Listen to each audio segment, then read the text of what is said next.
Bonjour et bienvenue dans cette vidéo sur la proportionnalité.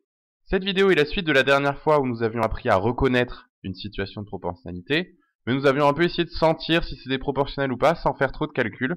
Je vous invite à re-regarder cette vidéo si vous ne l'aviez pas vue. Aujourd'hui, nous allons être sûr que c'est proportionnel en utilisant le calcul à l'aide d'un tableau. Premier exemple, on va reprendre les valeurs que j'avais eues quand j'avais fait le plein d'essence. Pour être sûr qu'un tableau représente une situation de proportionnalité, il faut calculer le lien qu'on a entre le volume d'essence et le prix d'essence et essayer de regarder si on a 3 fois le même lien. Donc c'est-à-dire 5 fois un nombre doit faire 6,14. Et ben est-ce que 10 fois ce même nombre ça fait 12,28 et 20 fois ce même nombre ça fait 12,56. Alors 5 fois un nombre qu'on ne connaît pas et on veut que ça fasse 6,14, ça c'est une multiplication à trous. Comment on la résout? On fait une division. 6,14 divisé par 5. Bon bah je prends ma calculatrice. 6,14 divisé par 5 et on trouve 1,228. Donc c'est-à-dire que 5 fois 1,228 ça fait 6,14. Ici, fois combien? Bah pareil, on fait la division.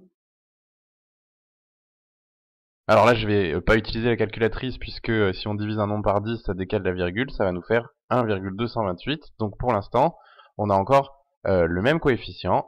10 fois 1,228 ça nous fait 12,28. Et pour le dernier on va vérifier. 24,56 divisé par 20 égale 24,56 divisé par 20 égale encore 1,228. Donc on a trouvé 3 fois la même multiplication pour passer d'une ligne à l'autre. Donc on a bien un tableau de proportionnalité. Ce nombre-là, 1,228, est ce qu'on appelle le coefficient de proportionnalité. C'est le nombre qui permet de passer de cette ligne à cette ligne si on multiplie par 1,228. Et quand il y a un coefficient, souvent on le met comme ça, en bout de tableau. Alors, ce coefficient de proportionnalité, il n'est pas anodin. En fait, on le connaît quand on va à la pompe à essence.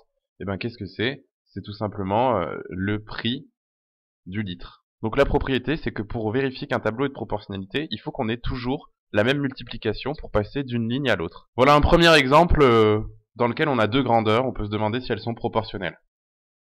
Donc avec ces boîtes d'ampoules, on a deux informations à chaque fois, la puissance, la durée de vie.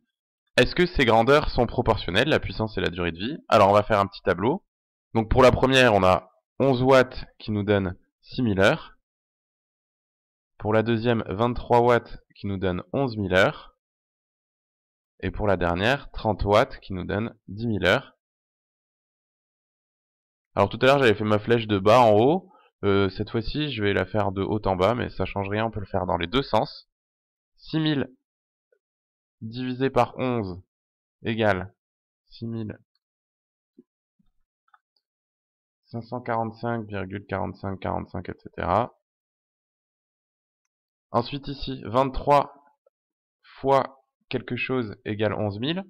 Donc calculatrice, 11 000 divisé par 23, 478,26, etc.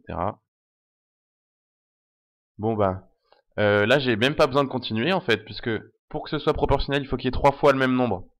Bah là j'ai fait que 2 cas, mais il y a déjà 2 fois pas le même nombre. Donc là on est déjà sûr et certain que la durée de vie n'est pas proportionnelle à la puissance d'une ampoule.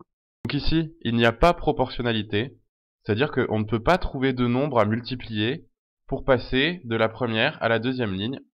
Ça n'existe pas.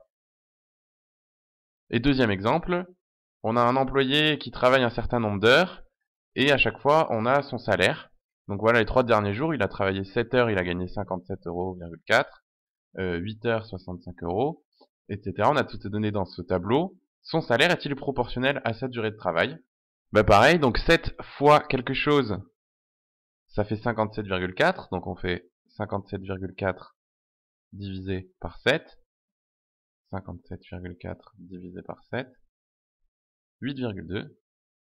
Ensuite, on cherche 8 fois quelque chose qui fait 65,6.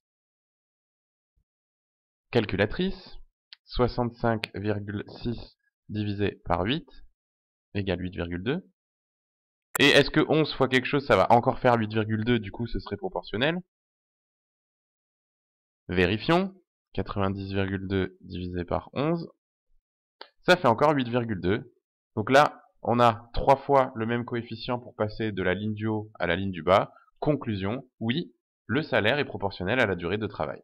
Un coefficient de proportionnalité pour passer de la première à la deuxième ligne. Ici, on peut le mettre en bout de tableau, donc fois 8,2. Tous les nombres de la première ligne, si on fait fois de 8,2, on trouvera les nombres de la deuxième ligne. Voilà, c'est tout pour aujourd'hui.